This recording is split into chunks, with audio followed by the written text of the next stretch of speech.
what I was trying to do was just show something about the way we live today, you know, and actually have a sort of a balanced view of a microcosm in Britain, you know, that wealthy people live next to not so wealthy people, and that they kind of they live these sort of parallel lives. It's not saying that, you know, one is better or worse, you know. I've never sort of shied away from sort of quite difficult subjects to put on the screen. It's I suppose that's one of the sort of challenges, and that's what makes it quite exciting. You know, I think there's lots of people who are kind of desperate to have their stories told and don't necessarily get the opportunity. It's a strange. I think a lot of it's about building up trust and being able to kind of explain the process, I think, quite clearly to people. And I'm usually quite picky about who I choose. I think a lot of people, especially now, are desperate to get on television, you know, by whatever means necessary. I mean, when I was going around the Tower, you know, you'd ask lots of kids and they'd say, "What are you doing?" And I'd say, "Well, you know, I'm making a film about this estate and I'm here for 3 years." And they'll say, "Oh, put me on it." And I'd say, "Why?" They say, "Well, I just want to be famous," you know. And so I think that straight away, that kind of someone who just wants their 15 minutes is always a bit of a sign. So it's just establishing, I think, who you want and then making them realise what it's about, and then you have a kind of, you know, long series of discussions about it. And I suppose ultimately you want someone to take part in it that understands why you're doing it and the importance of it and the fact that it gives them a chance to have a voice, and I think that kind of means something. So you're kind of respecting their sort of seriousness about it. There are all sorts of different stories that you can tell about their lives, but I kind of decide to tell a story that I think is striking. You know, their relationship between the two of them was something that was very strong, and I wanted to focus on that.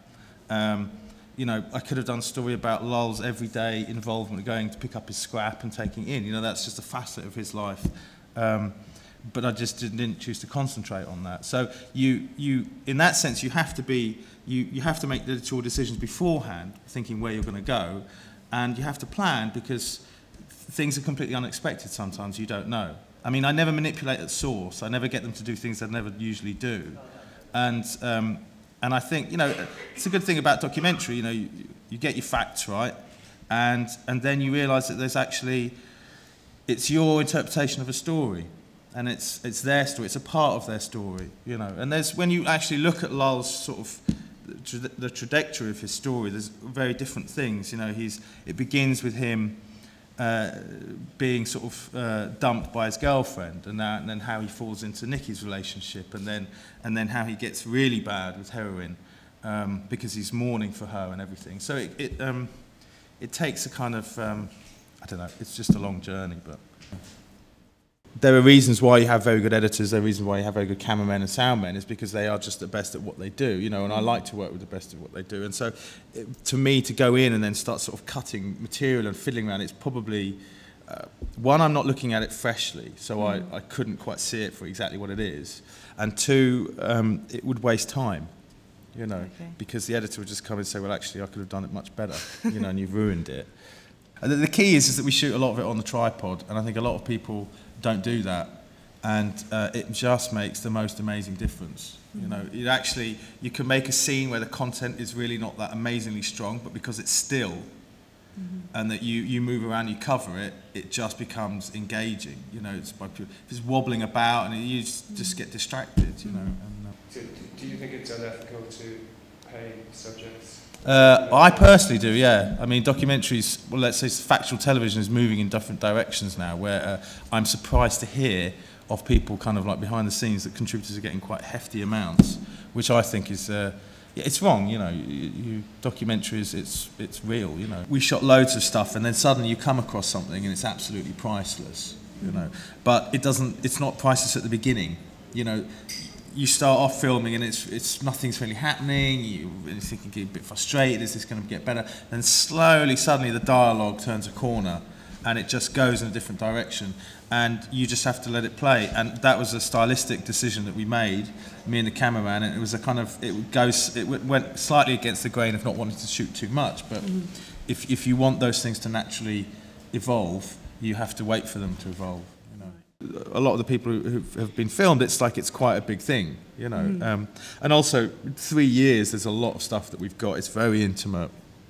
And, you know, there's times when you sort of say, look, there will be bits where you will feel uncomfortable. But on the whole, you know, I hope that you like it and you're pleased with it all. And yeah, overall, everyone was very pleased. I mean, I've got a very sort of eclectic kind of phone book, you know, in terms of kind of like who are friends. And oh yeah, no, I mean, you know, it's the best profession in the world, you know, if you like people like that, and you have a kind of a very wide range of people that you can sort of talk to and meet. And you know, I think people realise as well, you know, you've come in to do a job, and you know they've got their films, and you carry on. You know, they some people probably a bit more.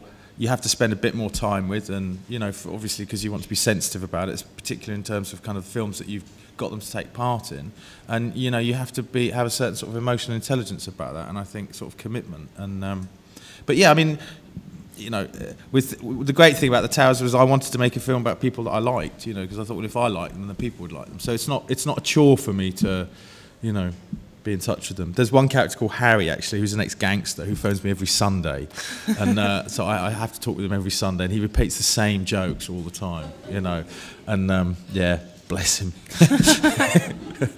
You know. No, it's not a nightmare. It's great and it's lovely, but you know, it keeps me awake at night. And emotionally, I mean, there are scenes. I mean, I'll show you a couple of scenes that are really quite, you know, bearing witness. It kind of does.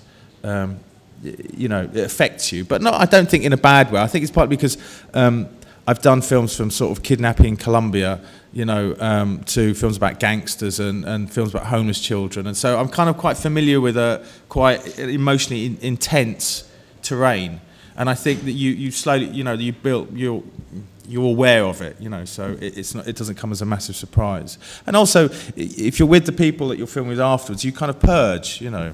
And there's the pub as well, which helps, you know. I mean, there's a landlord called Doug. I don't know if you've seen it. He's a guy who runs the local pub, and he's going bankrupt. And I film his whole sort of descent into massive debt, and the fact that he thinks he's going to lose it all, and he hasn't told his kids, and you know, and the series has gone out, and it's turned his business around. You know, and yeah, he absolutely loves it. He's the biggest champion of the film you can imagine. You know, you know, yeah, he absolutely loves it. So yeah, it's made him a little celebrity. We had to kind of like lobby the sort of schedulers every week, saying, "Oh, come on, you know, keep it at 10:30." And the fourth film, actually, which I think is the best one, went out at 11:25, because they just decided to put something else in. So it was sort of heartbreaking. It's quite sad because it's sort of. What it kind of says is that these type of long-form sort of studied documentaries is not something that they're kind of looking for at the moment. And it kind of sort of sent that message out, especially when they wanted to put it out that late at night. I see it as a massive privilege, you know, that I've been able to do that, and what the great thing about it is it gives you an opportunity to kind of look at a subject, but then sort of add your take on the world through that subject.